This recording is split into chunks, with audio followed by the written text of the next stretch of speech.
In 2007, the United States was at the peak of what seemed like an unstoppable economic boom. Housing prices had soared for years, and millions of Americans were buying homes they could barely afford. Banks, desperate to keep profits high, began issuing subprime mortgages, loans to people with poor credit or unstable income. At first, it looked harmless.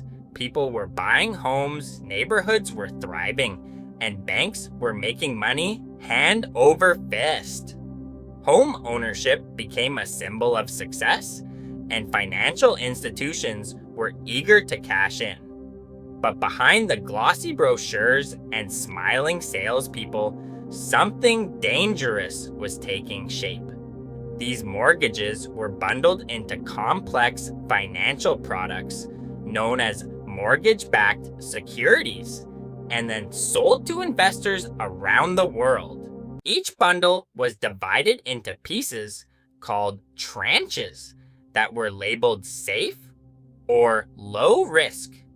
In reality, the risk was hidden deep inside, invisible to the buyers who trusted the ratings and models.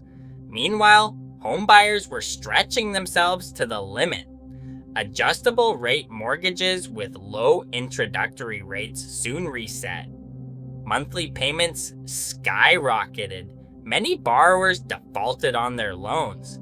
Houses that had once increased in value began to stagnate, then fall. Foreclosures rose slowly at first, then sharply.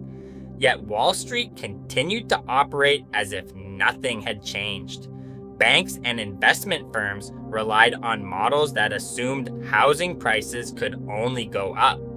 Investors believed in these models and poured money into securities that were collapsing underneath them.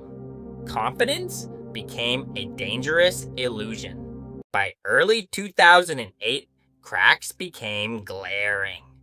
Bear Stearns, one of the largest investment banks, faced massive losses due to its exposure to subprime mortgages. The Federal Reserve intervened with an emergency bailout to prevent its collapse. This should have been a warning, a sign of danger ahead. And then came Lehman Brothers. Lehman had bet heavily on mortgage-backed securities, confident in their value. By September, the housing market's collapse was impossible to ignore. Lehman's losses had mounted to billions. On September 15, 2008, Lehman Brothers declared bankruptcy, the largest in U.S. history. The shockwaves were immediate. Stock markets around the world plunged. Banks stopped lending to each other. Credit froze. Ordinary people who had no part in risky Wall Street trades watched their retirement accounts shrink overnight. Confidence evaporated. Economies teetered on the edge. But the story of the crisis doesn't end there. Some investors had seen it coming. Michael Burry, a hedge fund manager, had bet against subprime mortgages using credit default swaps. Others followed. While the world panicked, they made fortunes. These were small victories in a sea of financial devastation, proof that insight and courage could beat the system if you were willing to stand apart. Meanwhile, millions of ordinary Americans were devastated. Families lost homes, jobs disappeared. Banks that were too big to fail received massive bailouts, funded indirectly by taxpayers. Governments scrambled to prevent a full economic collapse, but the damage had already been done. The ripple effect spread globally. European banks faltered, international trade slowed, and confidence in financial institutions was shaken worldwide. The causes were many: reckless lending, flawed models, excessive leverage, and a culture that rewarded short-term profit over long-term stability. But the effects were clear. Markets that had once seemed robust proved fragile. The very systems designed to protect and create wealth had amplified the risk, leaving millions to bear the consequences. Even as governments intervened, the crisis exposed a simple truth: money flows through networks faster than humans can understand. Tiny miscalculations in one sector can cascade into global calamity. The 2008 financial crisis wasn't just about Wall Street. It was about a system that had outgrown its safeguards. A system where greed, overconfidence, and denial could create catastrophe in a matter of months.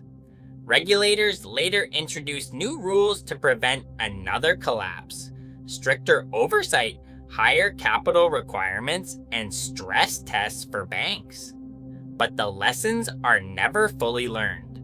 Debt, leverage, and unchecked risk remain central to modern finance. And for the millions affected, the scars are lasting. Wealth lost, homes lost, opportunities delayed, confidence shattered, families changed forever. Yet in the shadows of disaster, the story of 2008 remains one of insight. Of those who predicted the collapse, and of the fragility of even the most sophisticated systems. It is a story of risk, human behavior, and the hidden forces that govern global finance. A story that reminds us confidence can blind, and greed can amplify mistakes faster than anyone can react. The 2008 financial crisis was not the end of the story. It was a warning about the systems we build, the risks we ignore, and the costs we delay. Welcome to Cash and Chronicles, where money, power, and history collide.